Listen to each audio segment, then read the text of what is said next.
pengacara yang bersangkutan bisa juga dicabut haknya sebagai pengacara. Oleh apa? Oleh siapa? Oleh Mahkamah Agung.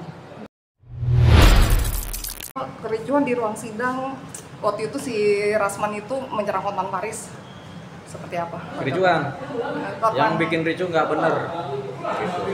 Apalagi, jadi yang bikin ricu ini nggak benar.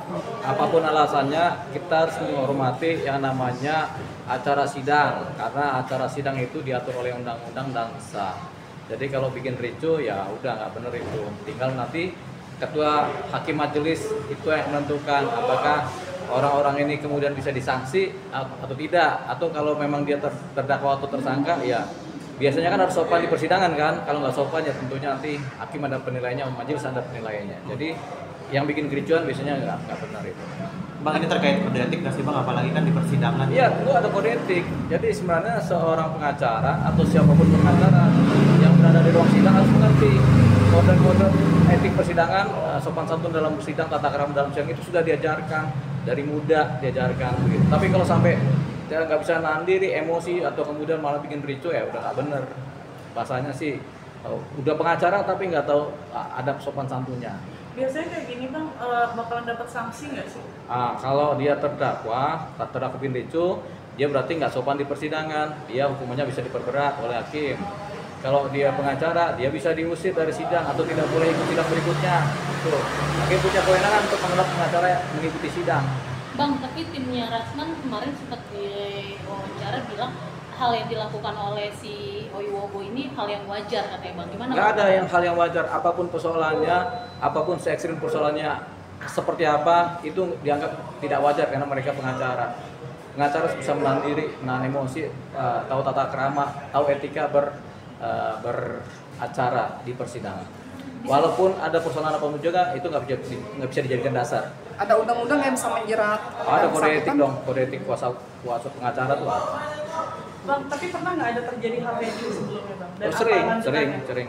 Biasanya yang melakukan ini bukan pengacara, tapi pengunjung sidang atau kerabat dari keluarga korban itu atau keluarga pelaku itu kemudian yang bikin ricu. Tapi ini kan pengacara, jadi kita sebagai pengacara malu hati ya, karena sebenarnya tidak ada aturan-aturan yang kemudian seharusnya dipatuhi tapi kemudian dilanggar oleh si pengacara.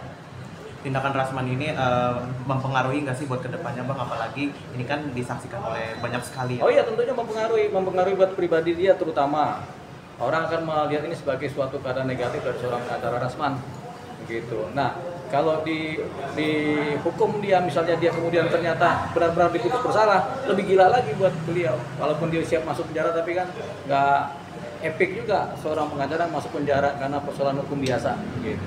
Bang, ada yang respect dengan tindakan si Hotman saat dia disuruh diam gitu. Diam. Mungkin ada yang tidak bertindak lah. dari Hotman saat itu lebih memilih diam, tidak Iya, ada reaksi. itu kan profesionalitas dari seorang pengacara yang sudah matang ya. Jadi jangankan dia, seharusnya pengacara muda juga bertindak seperti Hotman. Pasti banyak yang seperti itu. Jadi kalau dibilang respect, saya secara pribadi respect kepada Bang Hotman Paris UTPA. Karena tindakannya menunjukkan dia sudah matang dan profesional sebagai seorang pengacara. Apalagi dia pengacara lama kan, senior kan. Bang, menurut Abang sendiri kan kalau persidangan hakim di luar negeri di Singapura lah nggak usah dulu.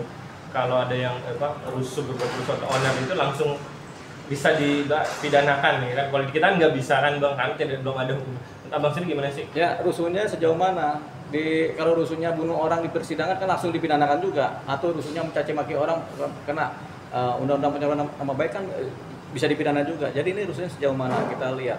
Kalau yang kelihatan naik meja itu rusuhnya dia naik meja, yang dirusuhin meja sama persidangan, sama acara sidang yang formal yang seharusnya tidak boleh ada acara pengadilan itu kemudian dipermalukan begitu. Jadi itu nanti ada persoalan sendiri, namanya contempt of court, pelecehan persidangan. Itu ada kondisi-kondisi tersendiri di mana pengacara yang bersangkutan bisa juga dicabut haknya sebagai pengacara.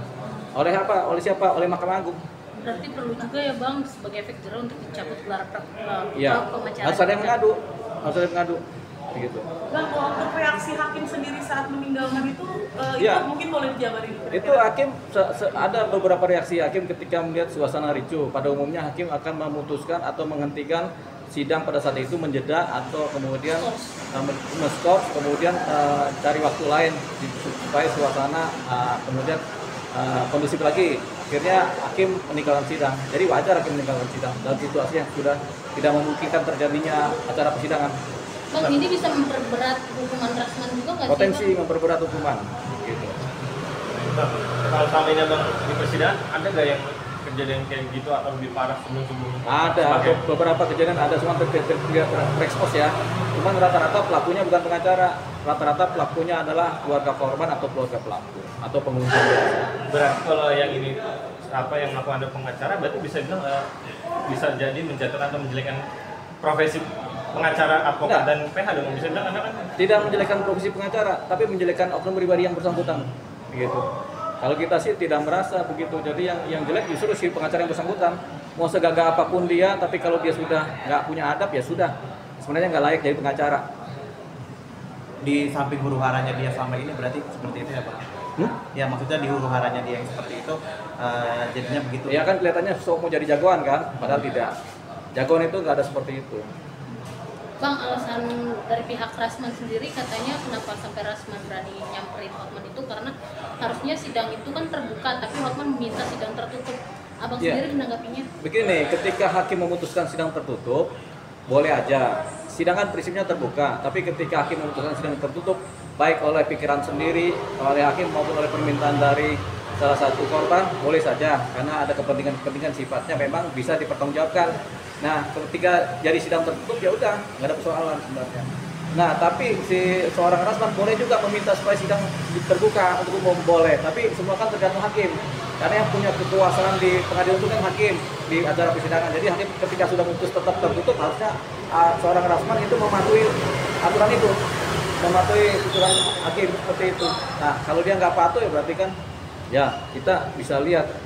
Dan kemarin sikap Rasman juga ada part di mana Rasman mengusir polisi saat menenangkan. Ya udah, itulah rentetan daripada ketidaksopanan yang sedang terjadi. Kalau abang pribadi kenal nggak sih mereka?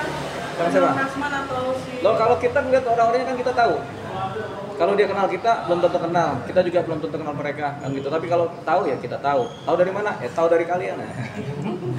Banyak juga yang bilang netizen tuh akhirnya kelihatan nih bobroknya dari sini, maksudnya perilakunya. Iya, nanti kelihatan perilaku buruk akan kelihatan dari tampilan-tampilan yang keluar di publik.